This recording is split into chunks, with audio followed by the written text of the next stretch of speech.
Rabbi israh li sadari wa yassir li amri wahlul 'uqdatam min lisani yafqahu qawli. Bismillahirrahmanirrahim. Assalamualaikum warahmatullahi wabarakatuh. Alhamdulillah. Alhamdulillahilladzi khalaqal jinna wal insana liya'buduh. Thumma salatu wassalamu ala nabiyinal karim nabiyina Muhammad sallallahu alaihi wasallam wa ala alihi wa ashabihi wa man tabi'ahu bi ihsanin ila yaumiddin. Pemirsa IKTV dimanapun Anda berada, segala puja dan puji syukur atas kehadiran Allah Subhanahu wa taala dan juga atas segala kenikmatan yang telah Allah Subhanahu wa taala berikan kepada kita semua. Baik nikmat kesehatan, nikmat kesempatan dan juga nikmat kekuatan sehingga kita masih bisa melaksanakan ibadah puasa di bulan suci Ramadan pada kali ini. Kemudian salawat dan juga salam selalu kita kirimkan kepada junjungan kita, suri tauladan kita, Nabi Muhammad sallallahu alaihi wasallam, yang telah membawa kita dari zaman kebodohan menuju zaman yang terang benderang seperti yang kita rasakan pada saat ini. Ananda Bintang Akta akan menyampaikan tausiah singkat yang insya Allah penuh manfaat lagi berkat, yang berjudul 3 perkara yang perlu dipertahankan. Pemirsa IKTV dimanapun Anda berada, Allah Subhanahu wa taala berfirman di dalam Quran surah Al-Baqarah ayat 110 yang berbunyi, A'udzubillahi minasyaitonir rajim. Bismillahirrahmanirrahim. Wa aqimus salata wa atuz zakah wa ma tuqaddimu li anfusikum min khairin tajiduhu indallah. Innallaha bima ta'maluna basir. Sadaqallahul azim. Yang artinya, dirikanlah salat, tunaikanlah zakat, dan kebaikan yang engkau lakukan secara sendiri itu akan mendapatkan pahala di sisi Allah Subhanahu wa taala, dan Allah Subhanahu wa taala Maha melihat apa yang engkau lakukan. Pemirsa IKTV dimanapun Anda berada, dalam ayat tersebut dapat kita ambil beberapa pembelajaran.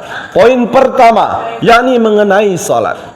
Kita sebagai kaum muslimin tentunya mengetahui akan hal yang namanya ibadah salat. Ibadah salat sendiri merupakan rukun Islam yang kedua setelah syahadat. Setelah kita mengikrarkan bahwasanya kita ini kaum muslimin, apa yang harus kita lakukan? Yakni mengerjakan yang namanya salat. Itulah mengapa Rasulullah sallallahu alaihi wasallam bersabda di dalam hadisnya, as-salatu imaduddin. Salat itu tiangnya agama. Maka apabila rusaknya amalan ibadah salat seseorang, rusaklah ibadah lainnya. Dan juga Rasulullah sallallahu alaihi wasallam bersabda bahwasannya ada 3 perkara yang Allah Subhanahu wa taala cintai. Salah satunya apa? Yakni as-salatu ala waktiha. Salat pada waktunya. Kemudian poin yang kedua, yakni mengenai zakat. Banyak orang di zaman sekarang, terutama kaum muslim sendiri, salah dalam beranggapan.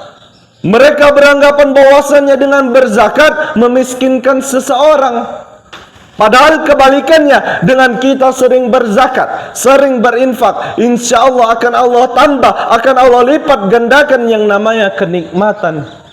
Hal tersebut sesuai dengan janji Allah Subhanahu wa taala di dalam Quran surah Al-Baqarah ayat 261 yang berbunyi, A'udzu billahi minasyaitonir rajim.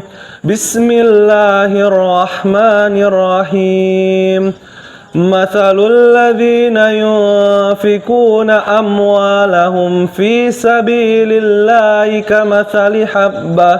Perumpamaan orang-orang yang berinfak di jalan Allah seperti sebutir biji ambatat sab'a sanabila fi kulli sumbulatin mi'atu habbah, yang menumbuhkan 7 tangkai, yang dimana setiap tangkai tersebut memiliki 100 biji. Wallahu yudha'ifu liman yasha, dan Allah melipat gandakan barang siapa yang Ia kehendaki. Wallahu wasi'un alim, dan Allah maha luas lagi maha mengetahui. Hadirin pemirsa IKTV dimanapun Anda berada, dalam ayat tersebut telah menjelaskan bahwasanya dengan berzakat dan berinfak bukannya memiskinkan seseorang, melainkan melipat gandakan dan menambah kenikmatan seseorang. Maka marilah sama-sama kita ubah mindset kita bahwasanya dengan berzakat bukanlah memiskinkan seseorang, akan tetapi menambah dan melipat gandakan nikmat seseorang. Kemudian poin yang ketiga, yakni mengenai amalan baik yang kita lakukan secara sendiri. Jangan sampai kita, yakni kaum muslimin, salah dalam beranggapan bahwasanya amalan yang kita lakukan secara sendiri tidak akan dibalas oleh Allah Subhanahu wa taala. Salah. Bahwasanya Allah Subhanahu wa taala itu Maha melihat. Bukan hanya perkara yang kita lakukan secara sendiri, bahkan apa yang ada di dalam hati kita sendiri pun Allah Subhanahu wa taala mengetahui hal tersebut. Wallahu alimum bidzatis sudur. Allah mengetahui apa yang ada di dalam hati kalian. Pemirsa IKTV dimanapun Anda berada, dalam Quran surah Al-Baqarah ayat 110 tersebut dapat kita ambil 3 pembelajaran, yakni mengenai yang pertama tentang salat. Kita sebagai muslim pastinya harus menancapkan di dalam hati kita bahwasanya salat itu merupakan perkara yang penting di dalam ajaran Islam. Kemudian poin yang kedua yakni mengenai zakat. Kita ubah mindset kita bahwasanya dengan berzakat bukannya memiskinkan seseorang, melainkan melipat gandakan kenikmatan seseorang. Dan poin yang ketiga yakni jangan takut untuk melaksanakan amalan secara sendiri. Insya Allah amalan yang kita lakukan selagi itu ikhlas karena Allah Subhanahu wa taala, akan Allah beri pahala.